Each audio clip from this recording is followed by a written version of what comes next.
Welcome to another triathlon podcast brought to you by Mana Apparel. As always, we are going to geek out all of the race results. There was a race that should have been something pretty quiet and low-key, but it ended up being the drama of the week with some unexpected results and a bit of chaos on course, so we'll dive into that.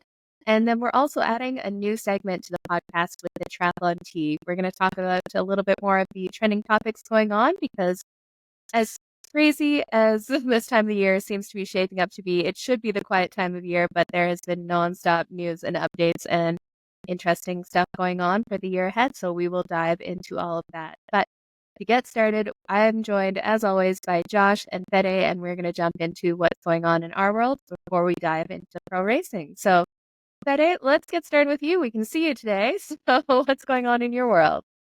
Yeah, hey guys, nice to be on video this time. I'm tired today. I just had a big workout on the treadmill. I did a few, I think it was 4 by 8 minutes at race pace, and it was a bit intense, just with 2-minute recovery. And it's starting to feel real now. Tomorrow I have a big bike workout as well. So yeah, just trusting the training, and it's interesting how the legs are, turning over, and all of a sudden I feel good, and I do feel a bit more tired after the sessions and when I'm like constantly doing this type of sessions, but the body has been able to get those sessions done, so that's always a positive, and no niggles, no nothing.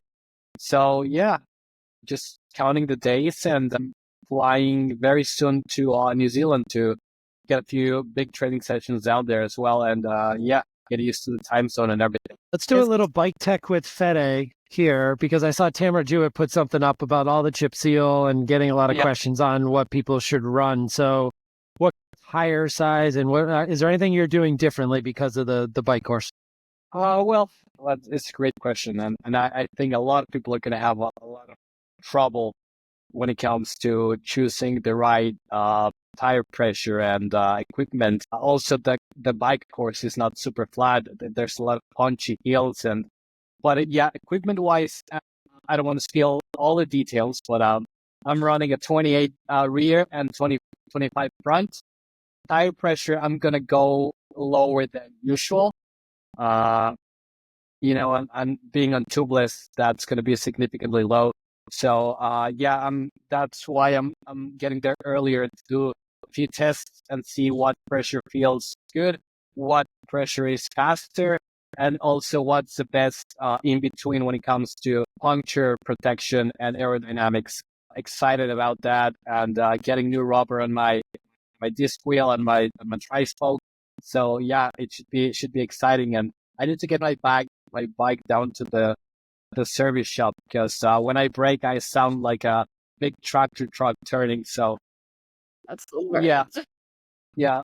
Everybody can hear me coming like from a mile. I'll just hit the brakes and it's all the time. So yeah. Who needs a bell? Exactly. That was me in Oceanside a couple of years ago. It was like you coming down that no passing zone, and all you could do is hear my brakes because everyone's on them, but mine were the loudest. Yeah, exactly. And I'm super self-conscious, so I know it's annoying to everyone. Like, I'm sorry.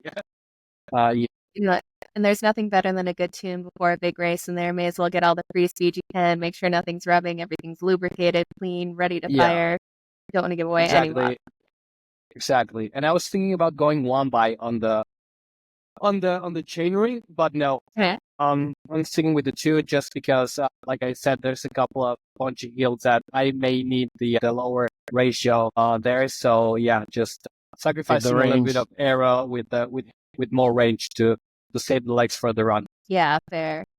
Well, how about you, Josh? What's going on in your world? I feel like we've reversed our years here. I'm now back in the world where you guys were nursing injuries and things like that. But I got through my season, so it's we actually made the decision last night to stop running for the time being and bike, swim, strength, core, just kind of work on all of that type of stuff, and no more racing until the springtime. So now's the chance to do it, get in front of it. And the Achilles thing's always been a chronic thing that kind of flares up. So let's get in front of it now that I've got a very good aerobic base, especially with the run.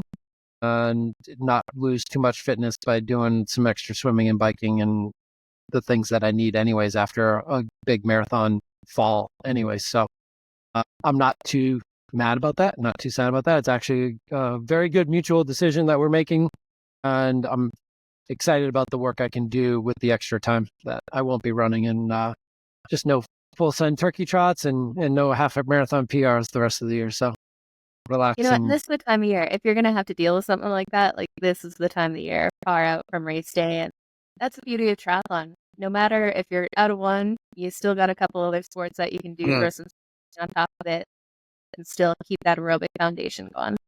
Yeah, exactly. So it's the right time of year for me, and it makes sense to do it. So excited. I feel like I've lost a little bit of bike fitness too, and I feel like there's some room to make up based on some performances last year and actually get on Oregon's course where there isn't 3,000 feet of elevation. Really have that dialed in by July. This is going to be a good opportunity to really work on that base in the wintertime. So that's kind of where I'm at mentally, and always trying to take the positive side of things. This guy over here. Definitely. You know what? I signed up for Oregon. I'm going to go out to. Hey, awesome. Yeah. After the last few swims trying to get back into it, I realized the current swim will be my friend next year because it is not pretty right now. No. It's still, never going to be either. It's like, I don't know how we're ever going to get better. Like, I could spend a month at a camp and it's like, yeah, no. Are there still slots left for Oregon, or is it sold out already? Nirvana and Ironman Foundation is what I looked at today. Okay. Yeah, so I think it was like $800 or something like that. Yeah, like a price of a pool almost. Right. Yeah. It's crazy. Or you can raise some money. True. Yeah, I could raise some money actually. Yeah, maybe ATP raises money for a fun cause. That'd be nice. There we go. Live podcast, team event. I mean, come on now. We can get the audience to help out. Absolutely.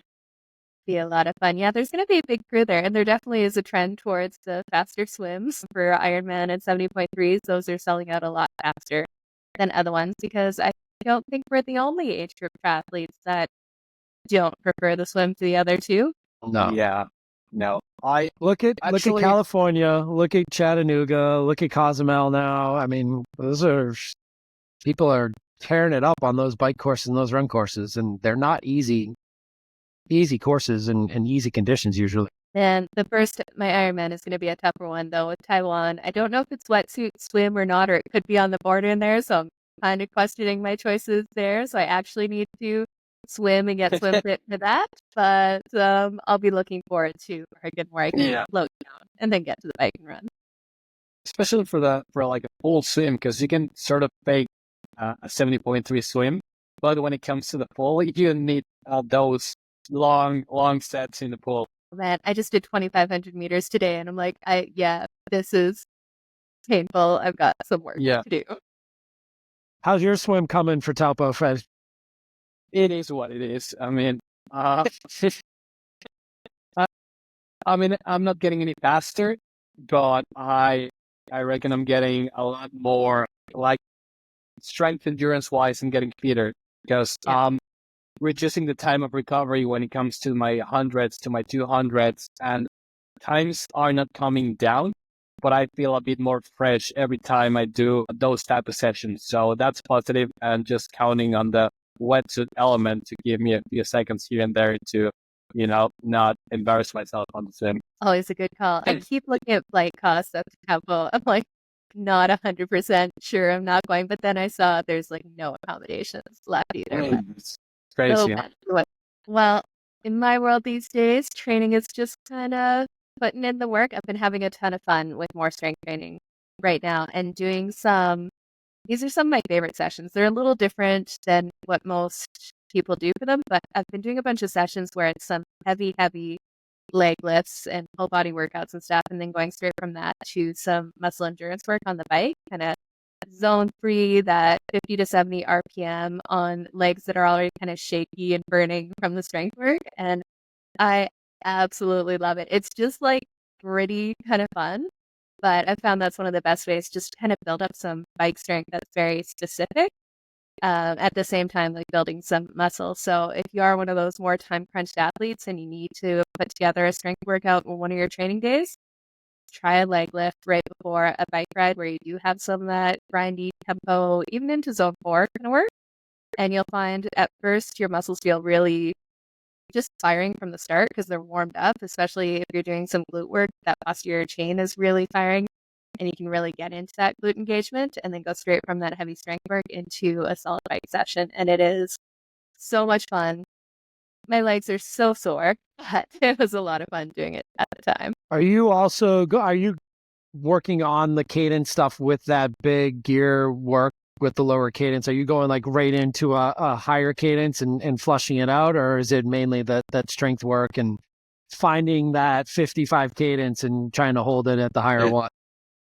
Yeah, so what I've been doing is kind of intervals of 10 to 15 minutes in zone 2 in whatever cadence feels most comfortable. It's kind of usual race cadence, which is usually like 80 to 90 RPM range, and then going into 5 minutes of that 50 to 70, and then slowly bring that down. It started at more around that 60 to 70 RPM, now bring it down to that 50 to 60 and a little higher into zone 3 just to, bring up the intensity as I go forward. But there are people you either love or hate low cadence muscle endurance grindy work, and I absolutely love it. It's one of my favorites. How about you guys? I'm with you. I love it. Like, yeah, it's one of my all-time favorites. Slow gear work. Yeah, it's like a double whammy because you get that stimulus that you need with a higher wattage output, plus with the low cadence you get that muscle heavy recruitment that you need.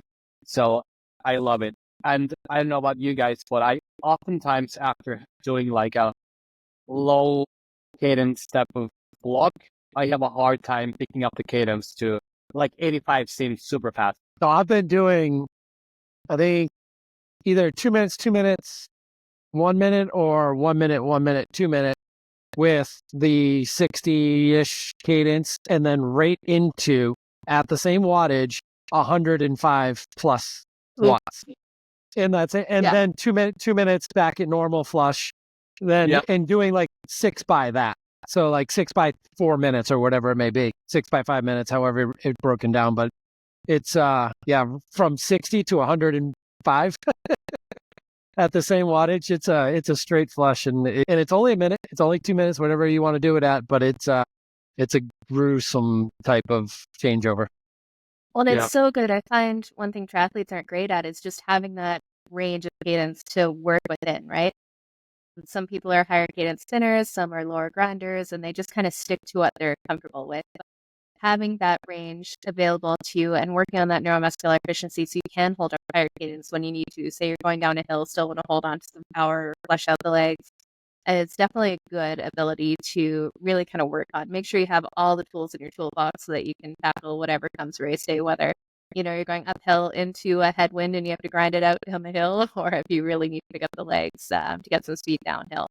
It's a good thing to work on either side of it. And I've been actually one of the I struggle more with workouts where I have to sustain that higher cadence for a long time. Like a while ago, I did this workout where it was like 3 by 10 minutes at over 95 RPM, aiming for 100 plus in there, and trying to run after that. My legs were just like, it wasn't high power, but my legs were just, the fatigue from that. So again, just wasn't used to that kind of cadence. And even your aerobically, like your lungs are getting taxed a lot more at that higher cadence too, and you can kind of see it. And the wattage is the same, but if you pay attention to the low cadence and the high cadence and your heart rate, you'll notice the difference. But there's a reason why we try and pedal around 90, 95 coming off the bike into T2 is to get the legs going. But to do it for 10 minutes, stay away from that. Well, let's dive into some of the pro racing going on this weekend. There was a little race in Cozumel that really shouldn't have been much to talk about other than the real deal, Martin Van Riel. He was going to be doing his first Ironman, and we're kind of curious to see how he'd go. I don't think this was planned for him. I don't know what you guys think, but Fede, why don't you run us through? It was a very strange, not strange, but it was a very eventful day. Yeah. Yeah, put it nicely. Of course, the big favorite was Martin van Riel making his Ironman debut, and everybody was just racing for second, if I can say that. Everybody thought Martin was going to go ahead and win the race like by a mile. And it seemed that way. I mean, he was leading the bike. He looked strong. He looked, just like he knew what he was doing. It was 170 Ks into the right where he posted about this.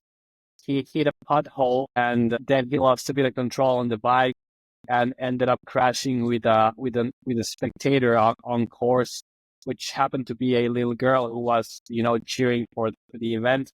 Yeah, he got stitched up. The police stopped by to take his declaration. So he lost a lot of time, like 20 plus minutes.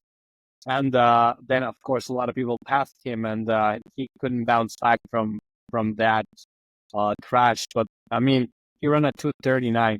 He was the only guy going sub 2:40 off the bike. And this just shows how his character and how he never gives up. And this is how he raced ITU or short course, never giving up, just pushing till the end. It wasn't his day, like I said, because of the crash. He ended up coming in seventh. But another Belgian won, Bart Aernouts, who was also an incredible runner and a very decent and honest guy. Second place, Chris Leiferman from the US. And in third place, Leon Chevalier, who was very emotional at the finish line, just in tears. He had to push super hard to earn that third spot. And yeah, it was Cam Worth was there because he's always there, Yeah. with a solid 8th place. I think he just raced for fun. He thought, hey, it's like a free swim with the current, so I can just bike and run, see where I'm at. You see, that's a recovery day maybe for him. And well, actually, with Cam Worth, he actually got his first drafting penalty ever. Yeah. So, yeah, he ended up having to have a 5-minute stand down on the bike, and seemed like he was pretty not happy about getting that first penalty, and it's not a position he finds himself in often where he's not at the front and pushing it there, but he totally copped to it. He said, yeah, no, it's my fault. Put my head down pushing and just kind of got too close and ended up having to stand down for 5 minutes. And I think after that 5 minutes, he said the fatigue from the year and the season just kind of hit him. So he couldn't get back into that place where he wanted to push again, which is fair. It's been a long season for everyone. And he's not only doing triathlons, he's racing on a pro world tour team at the same time too. Like, this guy has been pushing it for a while. He said it was like the first time he's felt fatigue in a race, which is crazy to think of the amount of races that he's been in his career. And apparently his kid was the one that got him through the marathon and kept him going. Every time he saw him on the course and stuff, kept him going. But yeah, it sounded like he and Leon were working together and working their way up on Martin coming into T2 when he got the penalty late on the bike. So it just kind of took all the legs out of him and the adrenaline going into that.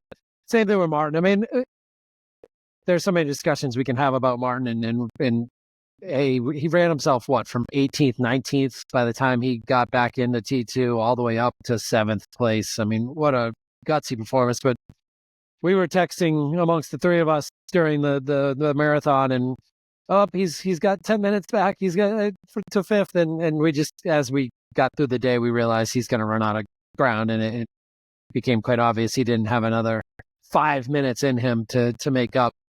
But man, what a performance in the run. But on top of that, you got to remember he had 20 minutes of rest. So how much did that help going into the marathon? Because some of these discussions that are going to happen are whether or not he's going to get a knee slot or not. And I don't know if I've heard anyone say, does that 20-minute rest impact where he ended up? Because him finishing 7th is certainly a factor in getting that slot that Ironman might give him based on being held up because of the police, right? Now, the crash was his fault, and he said that, but what happened afterwards was not, and he couldn't get away from having to stick around, and he made the choice to stick around until the ambulance showed up for the little girl, and then the police showed up to interview him.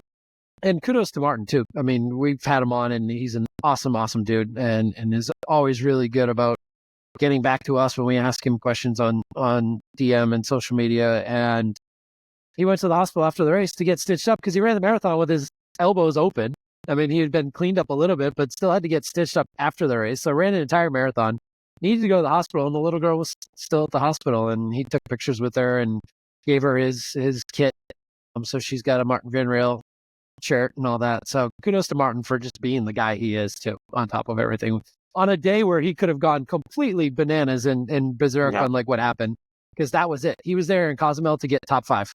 Yeah. And now he gets 7th. So now his season potentially changes 2025.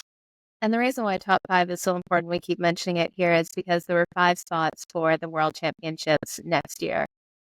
Where things get a little bit more tricky now, and why I think Cozumel and some of these late season races have become more important, is with the T100 contracts, they're going to have more races next year, and we're hearing that they're going to have to do 6 of them instead of the required 4 previously. So there's not a whole lot of room for adding in an Ironman in the season if you have to do these T100 races to get points in there. So this really kind of changes up his whole next year. What's it going to look like?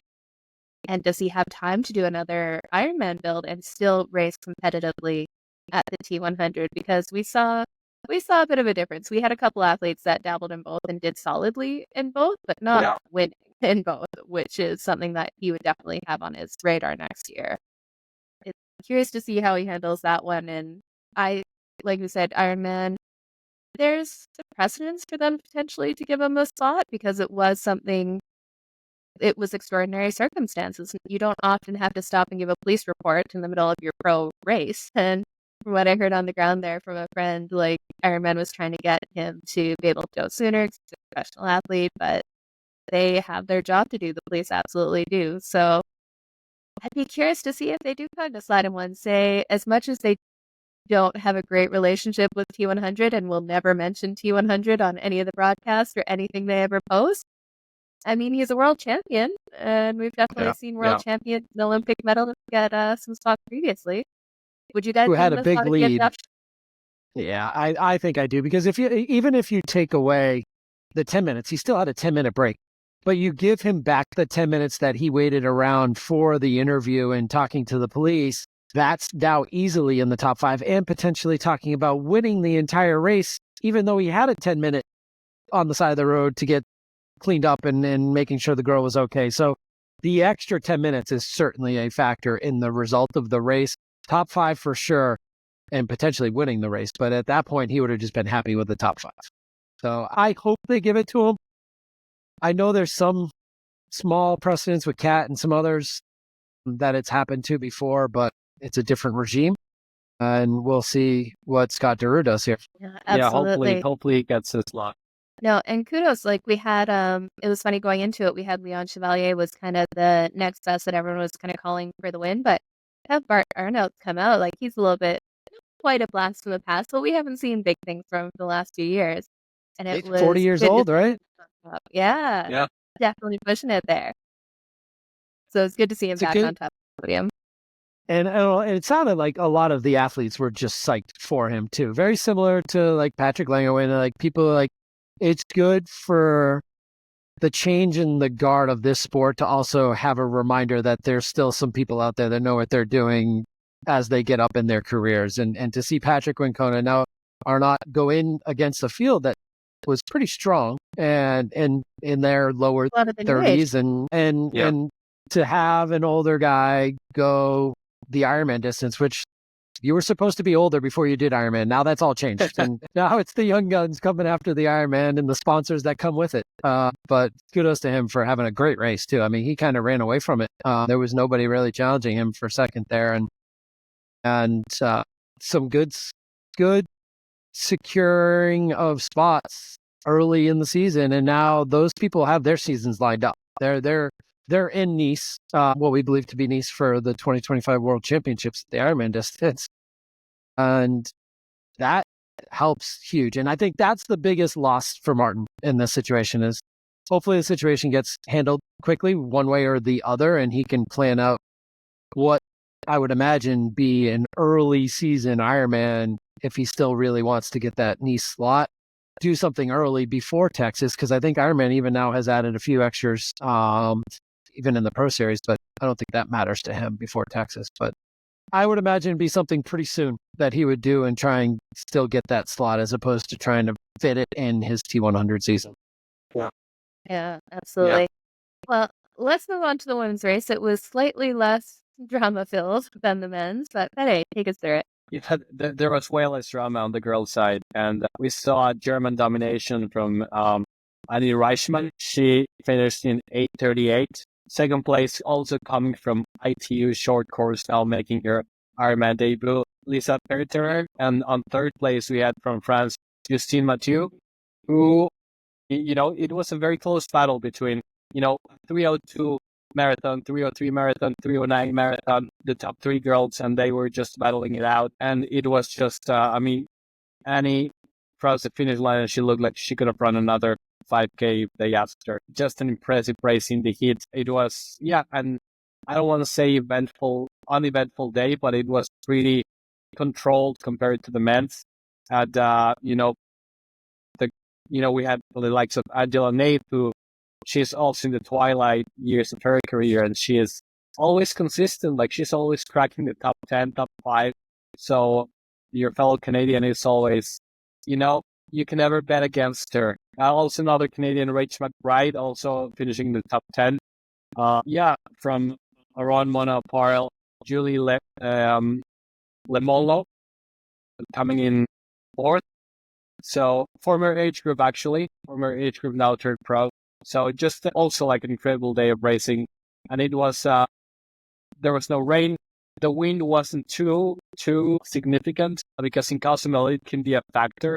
Like if the wind picks up, it can definitely break up the race. And they did had a couple of wind gusts, but nothing major. So just made up for a very cool day of racing. Yeah, absolutely. And this was Anne Reichman's first win in Cozumel, and she definitely stamped her ticket to Kona. So that was really, really cool to see. And in the women's side as well, we had 5 spots for the Ironman World Championships in Kona. So those top 5 got their spots for the race. Well, the race in Kona that as of right now is just women, but we keep persistently hearing these rumors of maybe something will change or happen, but there is nothing confirmed at this point. So let's chat about this real quick, because this is a good transition on this topic. So for sure, the girls know they're going to Kona. Yeah. Book your travel, book your flights, book your homestays, do whatever you need to do. Go ahead, get all that stuff done, ladies. But for the guys, I would imagine at this point, a lot of them have already started to book some travel, but maybe they haven't for Nice, because there is more accommodations in Nice than there are in Kona. I do hope that we hear relatively soon, and I would imagine it would have to be in the next couple weeks that we would hear. Probably by the time 70.3 comes around, maybe that week, we would know whether or not this is going to take place next year in Kona with the men, and maybe a Saturday for the women and a Saturday for the men, which would be ideal and give them both their showcase weekends and not overload the island. But see, I don't love a Saturday. You don't like this. You want it all in one weekend. Yeah, well, just especially like if you're a spectator, if you're a sponsor, who can afford to stay 2 weeks in Kona, really? Because you have to be there the week before the women's race, and then you have to be there a week before the men's race. So I don't think that gets us much better in there, like from a spectator, participant, everything, sponsors especially point of view. It's a long time to get everyone staying on the island, and it'll kind of extend the amount of time that we're pissing off the locals by. Right? Yeah. I mean, what is the solution? I mean, that's the thing. Like, so Thursday, Saturday is probably best case scenario in your world, Jenna? Yeah, ideally. It doesn't sound like the locals will let that happen, but I think that was the best setup they had so far. I think just go back to how it was. Yeah. That would be, there are definitely some downsides to it, but out of the experiments of other things they've tried, it's not better than what it was. Do you have to reduce the field on the age group side? Yeah, 100%. Totally. Which is definitely unfortunate. Like, speaking as a woman who tried to qualify for Kona for years, it's definitely challenging because there are so many less spots in there. But at the same time, that was a big motivator for me for years and years, was to kind of get that Kona spot and get up to that level. So I don't know. There's no good answer, and we definitely miss out on having the women, pro women not being impacted whatsoever by the age group men, which was nice. But it's not working like this. And like I said, 2 weekends, you're not going to have even the volunteers and stuff. That's a lot of ask to have 2 weekends of something like put together, right? Yeah. It's definitely logistical tough. Mm-hmm. But the funny part is, we may never get a firm answer if they just keep it Nice and Kona. They're not going to make any announcements or say anything. So it's just kind of, it'll go ahead as planned. But I think the people that they were pissing off the most is the male age groupers. Those are the people who are actually planning out their accommodations and travel and flights, everything far in advance. And they started qualifying for that in like August, July. Like, so it's been months now. Yeah, so like end of July was probably the start of this qualification season. And I think I've heard some rumblings online where, okay, the other factor in this too is people who passed on their Nice slot. I was just going to say. It was in Kona, and now all of a sudden it's Kona. So all those people that like, hey, the 20th person in my age group got my slot, and I finished 3 and didn't take it because it was Nice and not Kona. Yeah. So there will definitely be rumblings on that end. But this is going to happen. I think we all know it's going to go back to one location, and it's going to happen in the next few years. So why not do it now? I don't think they're going to do it now, especially like you have you're going to piss off the women age groupers too, because slots have already been allocated and advertised. Now, they haven't advertised the full amount of slots, but it's still like 1,500 spots for the women allocated for Kona, which if you're having one race on one day, there's not going to be that much space for the women within the race. So you would have to keep it 2 separate weekends. You have to do something for this next year. Yeah. Yeah. I don't see them changing here. I mean, now that Josh just mentioned that the slot thing, Ironman announced before the race that Cozumel was going to be a Latin American championship.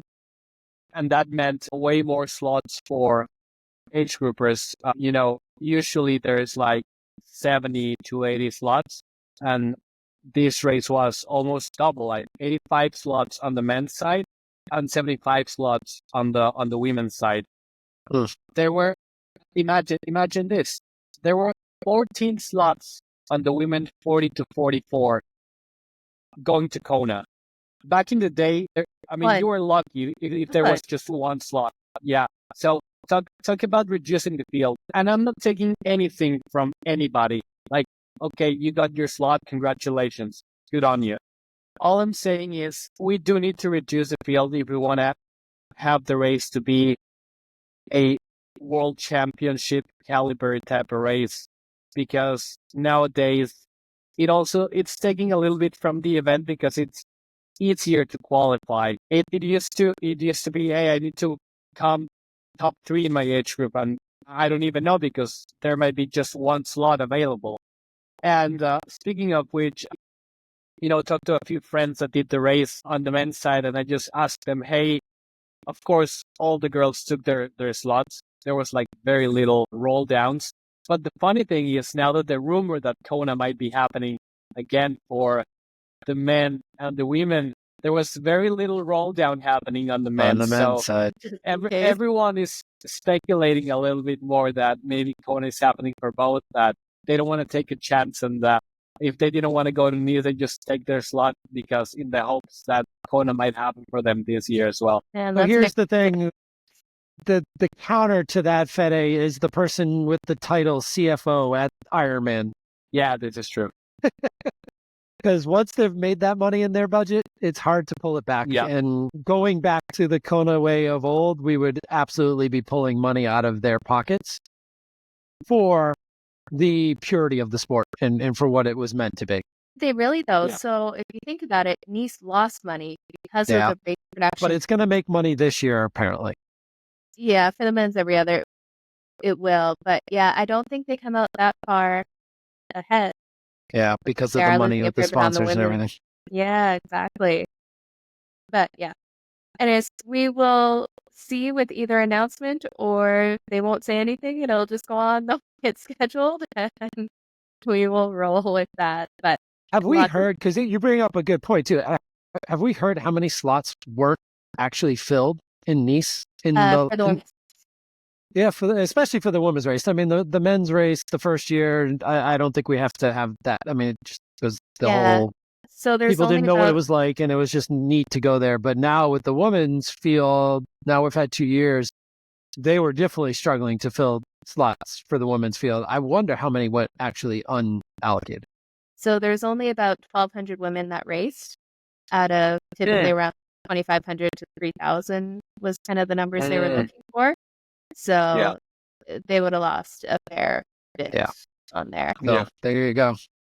Yeah, especially like a world championship level race costs Ironman a lot more than the local one. Even with the increased cost for registrations, the numbers don't work out, right? Right.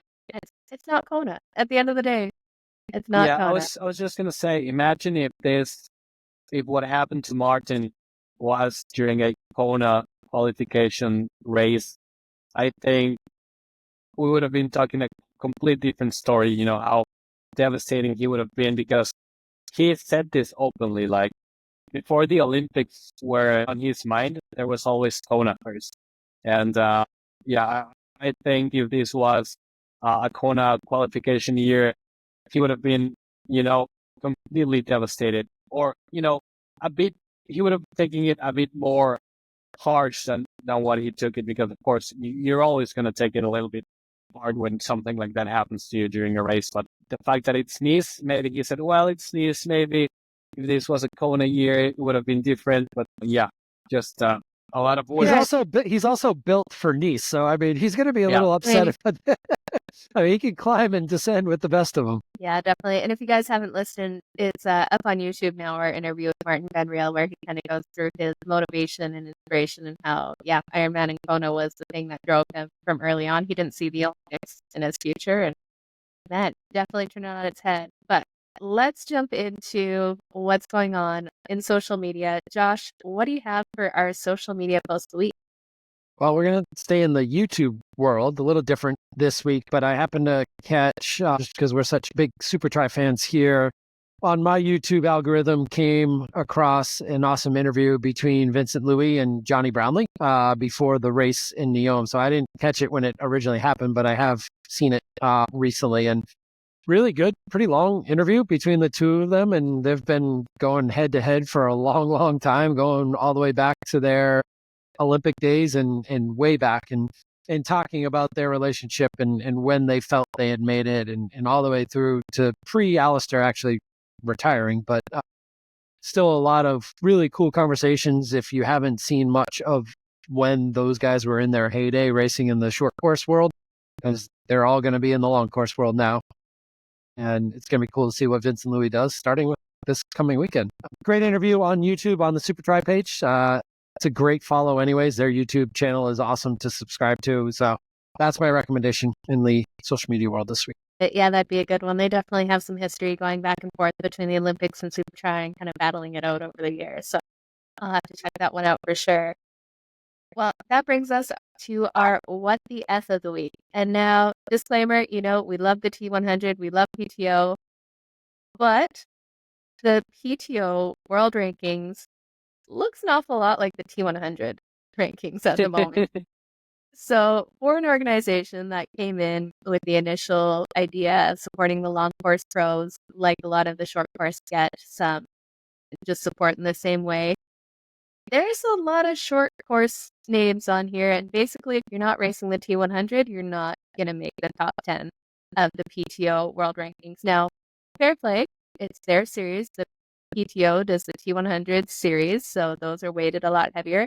And there's definitely more competitive fields at the T100 races compared to a lot of other ones. But I think you'd see a little bit more long course, especially when you look at the men's rankings here. We got Patrick Lange in 18th place overall after winning the Ironman World Championships. Now, he had a bit of an up and down year, but you got to think Kona counts for a bit in here. So to give you guys an idea, here's the top 10 on the men's and women's side. We'll start with the men. We got Martin Van Riel in first, which will look familiar there. Magnus Dietlev, Kyle Smith, Sam Long, Mika Newt, Rico Bogan, Yuri Kulin, Sam Laidlow, Alistair Brownlee, Margier, that looks pretty similar to the top 10 rankings in the men's side of the T100. On the women's, we've got Taylor Knibb, Ashley Gentle, Julie Duran, Kat Matthews, Laura Phillips, India Lee, Paula Finley, Lucy Byram, Imogen Simmons, and Laura Duffy. So when I think top 10 triathletes in the world, I don't know if I would say all of those names are quite there. They're all excellent, but definitely boosted by the T100 scores and participation. What do you guys think? Well, I don't think there isn't a single athlete on that list who did not do T100. And that tells you right there. I mean, you cannot not be in the top 10 unless you've done the T100. That's clear. And certainly the weight is not where it should be yet. I don't know if it's going to change, though, because it's their series and T100. And these other people are still doing Ironmans as well. But the attraction is do both and come do the T100 as well. I don't know. Yeah. It's tough to see so minutes of, like, it was supposed to be long distance, kind of promoting the long distance athletes. And there's a lot more short course on there. Well, 100K is long, according to them. Yeah, it's a new Olympic distance now, the 100K. It's going to become the new... I remember back in the day when we had those independent events, Olympic non-drafting, those were amazing. The Beijing Triathlon, I think that's my favorite distance. You know, the Olympic non-drafting, it's just an amazing, fun, hard race. And I think these guys are taking that intensity into the T100. And that just goes to show how talented these athletes are. They can push and stretch their fitness to 100K distance. And it definitely favors a lot more the short course athletes, that's for sure, than the long course ones. But like the name of the game right now seems to be, if you are on the top 10 on the T100, that means you're probably doing very well as well on the Ironman Pro Series. Yeah, it's a balanced field for sure. There's obviously some of the ITU athletes and the Olympic athletes that were able to make a run late in the year, like Julie Duran and Flora Duffy especially, and even Taylor Spivey. I mean, you start to look at how weighted Dubai was. I mean, Taylor Spivey moved up 100 spots. I think Flora Duffy moved up 80 something spots. And it's not like they've had a couple of good races already. Yeah. So there's the weight that they gave to Dubai as well. Like, how did Taylor Spivey move up 100 spots? How was she that far down after 2 decent outings in a T100 race? Mm-hmm. No, that's a big thing in there. So, you know what? I think if you're going to call yourselves the world ranking or the pro triathlete organization, it has to be a little bit better balanced in there. Like, absolutely get why these 200 races are ranked higher, but if you want to be an authentic reflection of the sport and the athletes that are racing within it, then I think it needs to be weighted a little bit differently. And I think a lot of athletes saw this coming too. Like Paula Finley and Eric talked about it, I believe, even before this season started, like how hard it would be for people to get into the top 20 if you weren't in it already or didn't have phenomenal wild card performances. So when you had your opportunity, like Yuri Kulin and Martin Van Riel, you better step up as a wild card, because once you do win one, I mean, Yuri Kulin carried that one race really through his whole season and still ended up getting a slot for next year. So wild cards, you've got one shot, really, maybe two, to crack into this top 20, top 10 especially. Yeah. But it's not easy, because once you're in, it's hard to lose that. Well, that's just it. If we're looking at, so next year, we know that the T100, they're looking at, there's going to be 10 automatic contracts from the T100 rankings. After that, they go, the next 6 are going to the PPO rankings overall. So someone like Patrick Lange, who won the World Championships, he has no shot at a spot at the T100, something that's supposed to be the best athletes in the world, because unless you've gotten one of those wildcard slots to T100, like I said, like there's no way you're getting in. There's no long course athletes in here that aren't really doing any of the T100s in there. So like it really does create almost that closed circuit, because there's no way to move up if you're winning the Ironman World Championships, and that's not good enough to get you into the range. Mm-hmm. Yeah. What's Yeli Geens ranked right now in the world? Like 14th. Yeah. All right. So let's see, when Yeli wins Taupo, how much he moves up and the world rankings. Exactly. And that's from one T100 race was the biggest jump. Like he was nowhere before. And now he's 14 because he won one T100 race. So if he hadn't gotten into that, he'd be nowhere. And he could potentially compete for the win, right? Yeah. Exactly. But yeah. So that actually brings up another question here that we were talking about before we got on, was now we had the announcement that Alistair Brownlee is retiring from the sport, which, first off, he's been such an incredible advocate of the sport, someone who has just inspired so many and turned triathlon into really a well-known sport within the UK and worldwide, with some incredibly epic moments between the two Olympic wins and that video that anyone who has ever done sport has seen with him grabbing Johnny Brownlee and pulling him across the finish line when he was overheating in there.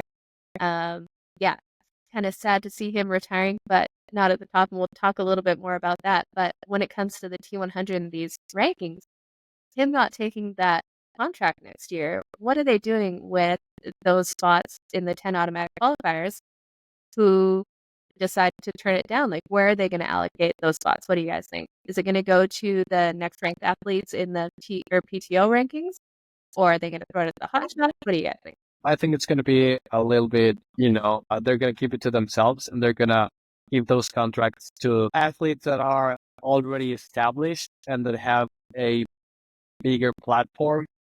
The likes of Vincent Louis rings a bell. Of course, Yelly is going to get a contract now that he got after he got the win. I think it's going to go to athletes like that who have a bigger platform and who the T100 is going to benefit more in the social media world rather than giving it to the next qualified athlete. I think it's going to be a mix of both, but they're going to favor a little bit more, already established athletes with a lot of history behind. And I think that's how it's going to play. So you think that's going to be the next 6, right? So yeah. What about Alistair's contract that he's now not going to take? What do you think they're going to do with that extra contract that they now have that should have gone to one of the top 10? I think you're saying going to a hot shot. Does it go to 11th? Does it automatically go to the 11th place, which is Sam Laidlaw? Does it go? And if Laidlaw doesn't want it, does it keep dropping until someone takes that 10th contract, or do they drop? Is there a limit? Is it only in the top 15 and then they get to decide so it doesn't get to somebody they don't want? I think that's the way they're going to do it. That they're going to offer it to the next best athlete, and then they're going to have a limit. Okay, up to this athlete, we are not going to offer it anymore, and we're going to give it to the guy we feel fits our agenda the best.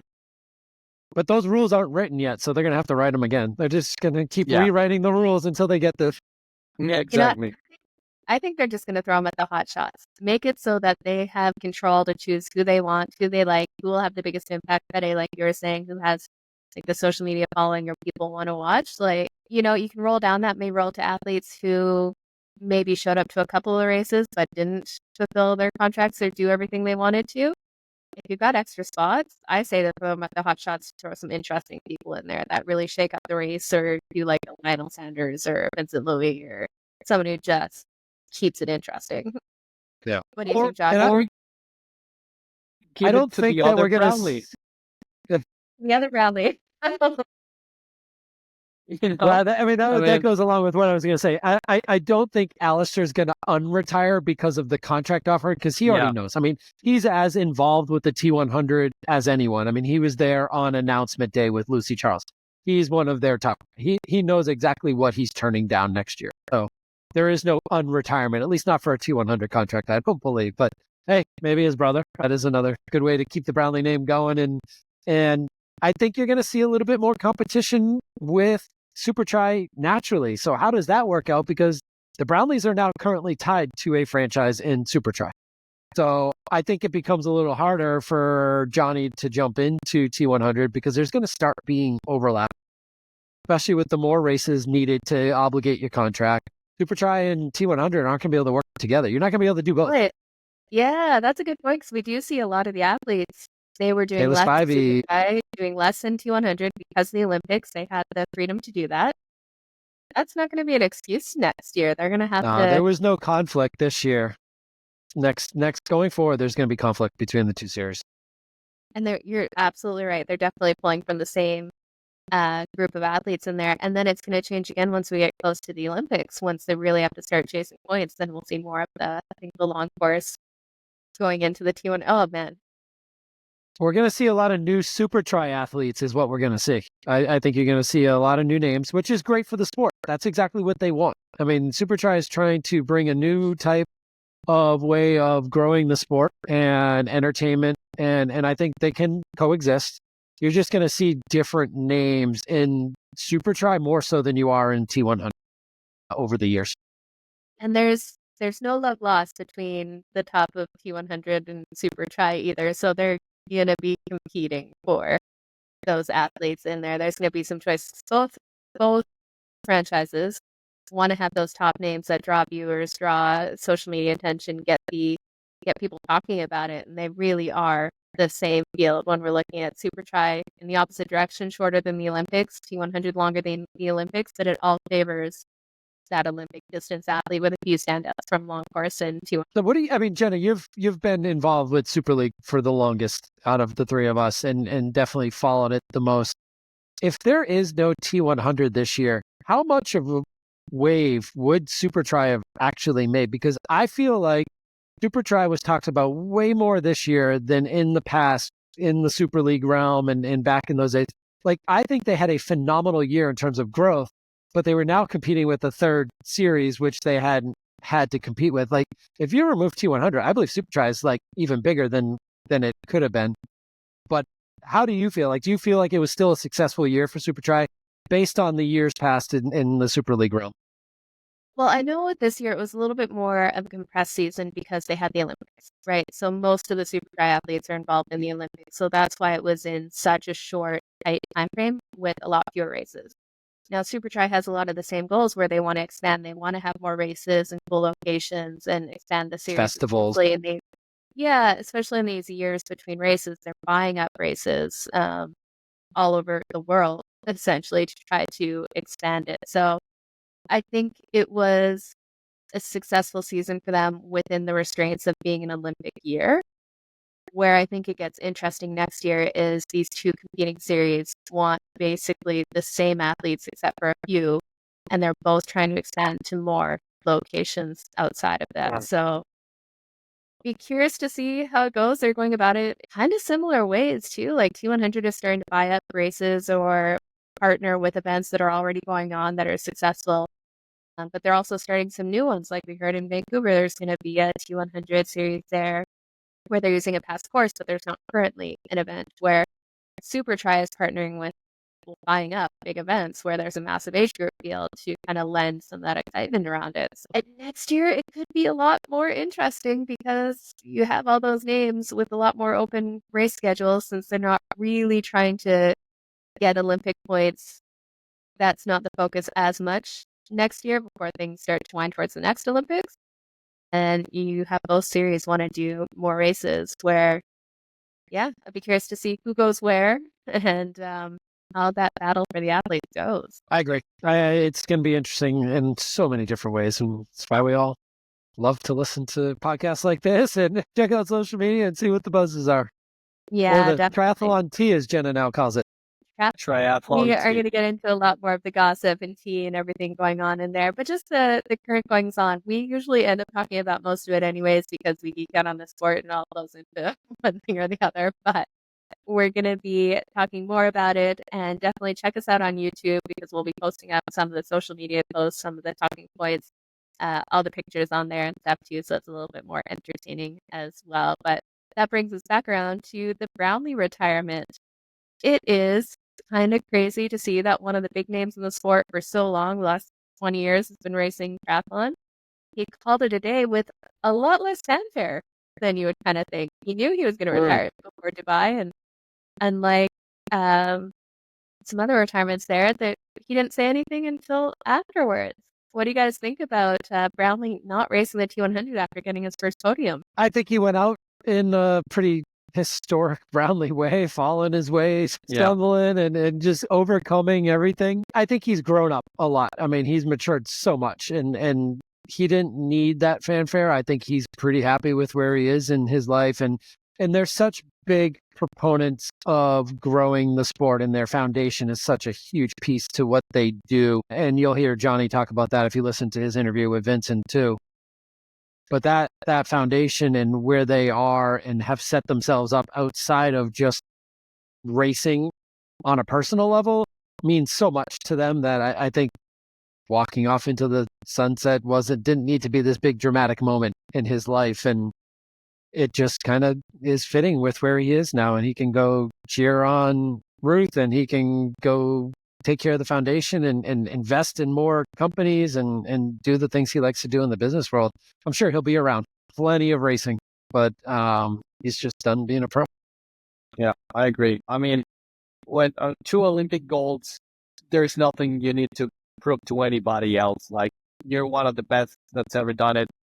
And I think for him, this last race was very important to him, not to prove anything to anybody, but to himself, that he could actually still have a solid race. And I think that he wanted that race so that he can say, hey, I'm happy with it. I know I've done incredible things in the past, but I just need this one race to not have a bad taste in my mouth when I retire. So I just want to go in my terms, make sure that I can still do this, and then just call it a day. And I think that's what he did. I think he was retired mentally before. I think this was just a bit of I want to go out on my terms, and I want to show myself that I can still do this. So, but yeah, kudos to an incredible career. And I mean, like I said, 2 Olympic golds. There's only one athlete that has ever done that, and that is him. He is probably the most dominant short course athlete that has ever lived, because I believe there's a crazy percentage that the race that he started, he was on the podium like 95% of the time. And Crazy, huh? I don't see anybody doing that anymore. He was one of a kind, and the fact that he dealt with injuries later in his career just goes to show how much he pushed himself and how much he dedicated himself to his craft. He's definitely gonna stay involved in the sport, and he's a smart guy. So don't be surprised when you hear that Brownlee became the first billionaire out of triathlon. Wouldn't be surprised. Yeah. And I know he has a bit of a prickly reputation in there, but nice guy in there. Met him at one of the Super League events first, and then actually when I raced Ironman Ireland, he was nice enough to connect me with one of his friends in Dublin, so I was going to do some training over there, and gave me a lot of advice around the course and set me up with someone who could show me around and stuff. So he was definitely a really great advocate for the sport, and just so involved with helping people get to experience it, like I said, with the foundation, and then just inspired so many over the years. So he'll be missed. And it's just a bummer we're never going to see him have that Kona finish line, like have that good day in Kona. I think that's the thing I'm bummed that we're not going to see is... Just like Hadi. Right, true. Very, very true. Yeah. I never saw him come across you, but it'll definitely be, it sounds like he has some fitness goals outside of triathlon. Go have some fun and enjoy it while he still can and feeling fit. So we will see him around, I'm sure. Now, a couple other quick hits here of some of the triathlon tea. We had Lionel Sanders. He has been all over the place when it comes to the 70.3 World Championships. He's going, he's not going, he's going, he's not going. It sounds like, unfortunately, he had a bit of a crash that banged him up a bit. So he is going to be calling it a season, resting up, which is probably the right call, and skipping out 70.3 Worlds. Do you guys see that post he put up? As for today, we do not know how the news are going to evolve in the next coming week. He might pull a me and like randomly show up. And go. Yeah, exactly. He might pull a Jenna and say, hey guys, remember me?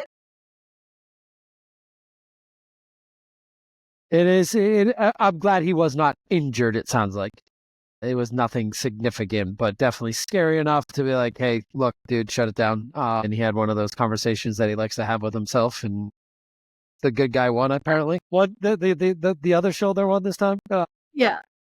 And he's not going to be in Tempo, but yeah, it's just, It's interesting. We talk about the T100, man. They would love to have somebody like Lionel just because of what he brings to the sport and the eyes that he brings to the sport. And who's that next Lionel? I think that's what this whole new generation's trying to become too. Like the media portion of it, you can see them all building their own little empires and trying to build their little empires. And the business aspect of it has become such an important piece that if you're going to be a professional triathlete, even with these contracts and purses now, you're not setting yourself up for life unless you have that other side of the business going too. So I think you're going to see more and more of it. And who's going to be the character to become the next Lionel? I think that's the biggest question. Who knows?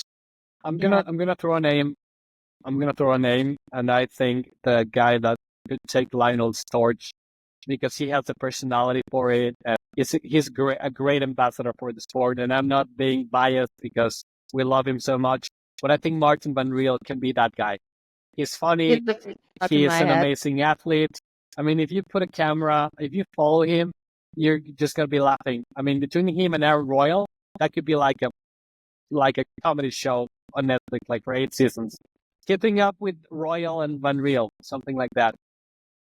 And there's Yelly trying to like jump up and down in the background. Dave were having some fun in there too, his roommate. So, man, we need like a real world kind of where we stick some of these top names in triathlon that actually have some personality and have some fun with it. Stick them in a house and put them all in a training camp. Cameras 24/7. See the drama that goes on there. Man, he does. I would agree with you. He's kind of got that loose personality and like just free spirit and caution to the wind type all at the same time. And the talent to back it up. Like that's one of the other cool things with Alistair going out the way he did. Alistair kind of handed off the torch to the next best guy. And I think we can all say Martin Van Riel is at the top of this world and there aren't many people that are going to beat him on his best day. And to see what he just did in Cozumel without any long course training, I mean, he hasn't done any.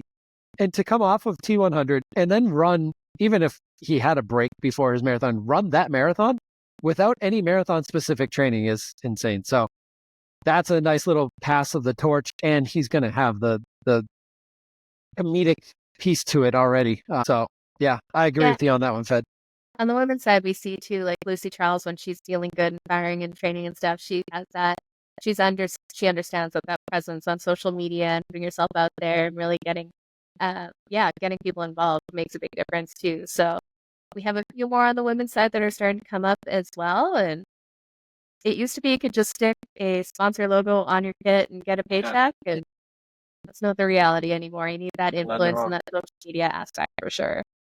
Yeah. Funny. Well, now that you say that, Jenna, it's also like kudos to Lionel because he's one of the few athletes who is always posting no matter how it goes, good or bad. And I think that's a very important element to keeping the fans connected and to, being honest to yourself and because to show how it is really, because you're not going to be winning all the time. There's going to be setbacks. There's going to be injuries. And I think guys like Lionel, guys like Martin, who are open about, hey, I crashed. Hey, I don't feel good. Hey, this and that. I think that's also a big piece of the puzzle when it comes to being that next, I don't want to say the word superstar in triathlon because we are a very niche sport, but a popular ambassador for the sport. Yeah, absolutely. Well, let's roll into some quick race productions here. We've been chatting for a while, as we tend to do, because we get excited geeking out on all of this. We got a couple races going on this weekend, and the big one that's actually going to have implications for the Ironman Pro Series is Ironman 70.3 Western Australia. So on the men's side, this is actually going to potentially decide a few things for the Ironman Pro Series, which is crazy to see. But we've got a few names racing. We'll start with the women's side. I'll name some of the top ones in here.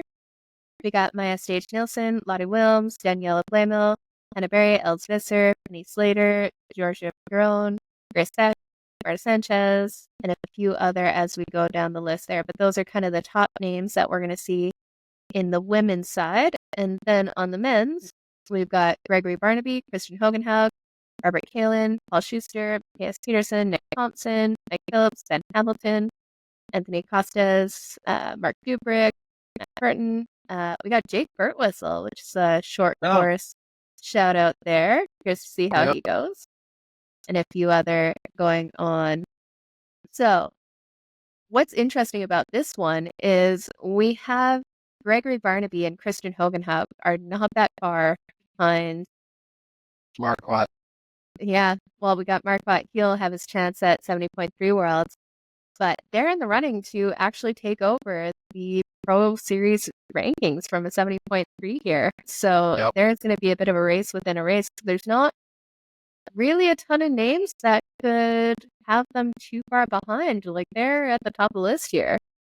What do you guys think? Are they going to knock Patrick Lange out of his first place for the Ironman Pro Series in this race? So my initial, like, obviously they can have a huge impact on 70.3 Worlds, which I believe they're both going to be at as well, and race with Marquardt. Marquardt's not going to be here this weekend, but they can jump all of them going into Taupo. They have to have good races still. And I think this is a pretty stacked field to eliminate that factor altogether, because they're not just plugging in a fifth race either. They're replacing scores, I believe, with both of them. So Marquardt, on the other hand, is adding a fifth race when he goes to Taupo. And there's going to be an even bigger jump for him when you get to New Zealand. So the fact that they're doing this race, it's fewer points. There is a pretty decent field, which means they could drop down and finish fifth and be 10 minutes back. I think somebody like a Dubrick or whatever have a good swim, and he hasn't been racing a lot. I think there's a way here that they don't impact it as much as some others. The talking points would be these two come in and they finish 1-2 and they run away from everyone, and there's a ton of points going into Taupo. Yeah. I just don't see that happening.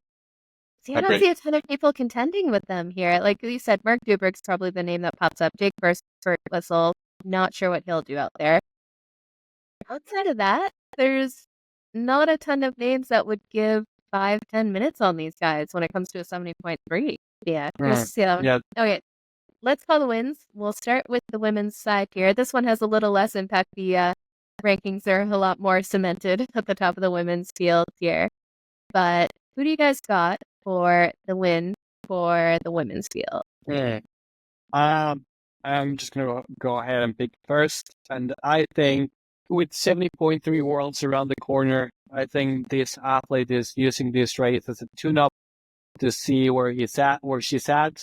And I think Hannah Berry is going to take the win on the women's side, just because she is in top shape right now, because, having Worlds in her home country, I think she wants to do well. And it's a perfect setting to test the fitness 3 weeks out. So Hannah Berry, like the last big session before the big race. Do a tune up in there. Fair enough. How about you, Josh? No, your turn, Jenna. Go ahead. Okay. Yeah. You know what? I want to see Els Visser go and have a good hit out here. She started strong. She's raced a ton, but she always seems to do solidly, especially this side of the world. So I think she could have a good day out. Yeah. So she she put up a post recently, and I commented, I think, with a question and asking her if she's going to be ready for Taupo, because it's run fitness that we don't know if she has yet or not. And she's using this race as a good little check to see if Taupo is still in the cards or not. So I think she's treating this like her last race of the year. And if she's miraculously fit and ready to run in the world type of atmosphere, she might go again in Taupo. But that's a good pick. That's why I wanted you to go next, because I didn't know if I wanted to say Els or not. I've been saying Els all year. I think she's amazing and has raced a ton. So kudos to her to get back out there again after another injury and race again. So that'll leave me either Lottie or Grace Stack. I think Grace Stack. Fede loves throwing Grace Stack out there every once in a while too. So I'll go with Grace. I think she's had a great season too, and is in good fitness. So I'll go with Grace Stack. Okay, over to the guys' side. This one will be a good shout. We'll start again with you, Fede. Who do you think has the win for the men's field? I'm going to go ahead and pick the guy who's going to upset the race. I think Mr. Jake Birthwhistle is going to run from the win from everyone. And I think he's going to he's going to have an amazing race. I think he's going to be running 3-4 minutes faster than the second place. I think it's going to be one of those races for him. And if you didn't pick him, that's who I was going to choose for. Because you just don't know. Like, he really, when he turns up and turns on, he's on, right? and this is a longer distance. So I'm really curious to see how he goes out there. Means for me, you know what? I think motivated being near the top of that rankings, I'm going to go with Christian Hogenhaug. I'm going to see if he can. I was going to slide back in and take one. After trashing them, I was going to come back in and say no. Yeah. No, I'm going to go with Dubrick. I'll stick with my guns. Let the Shark finish out a rough season and actually get out on top. Yeah. No, hopefully he'll finish strong here. We'll see how it goes there.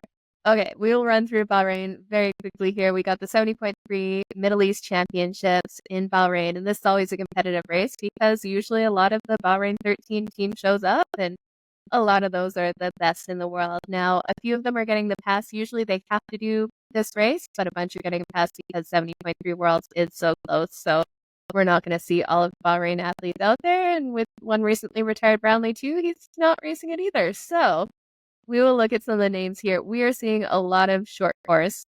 So we've got on the men's side, Vincent Louis, Henry Skuman, Yuri Kulin, James Teagle, Rasmus Svenningsson, Kasper Stepnik, Felipe Esvido. And we got Matthias Margier. There's some other names in here. Those are kind of the big names that we're going to see. And then on the women's side, it's a shorter list. We got Caroline Pohl, Marlene de Bauer, Natalie Van Couverden, Sarah Spence, Georgia Taylor Brown, which is an interesting one. Laura Addy, Joanna Nielsen, Alicia Beto. So we've got a few. So it's definitely a lot more of the short course racers that we're seeing here. We'll get started with you this time, Josh. Who do you think has the win on the men's side to start? Well, I get to go first, so I'm going to take Vincent Louis and pull it down for Bahrain because I don't know if Bahrain can win both the men's and the women's. They need to win. They're missing.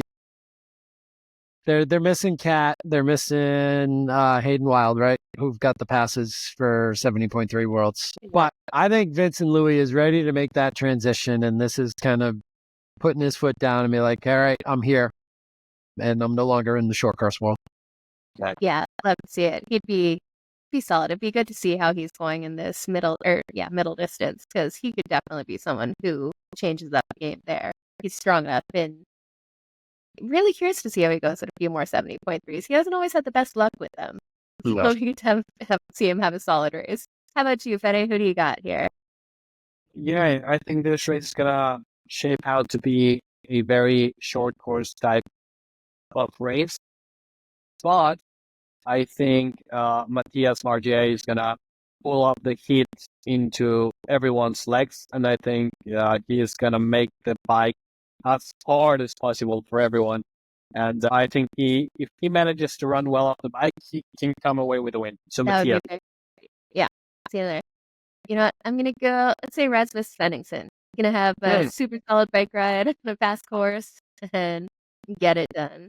None of us trust Yuri Kulin right now. I know.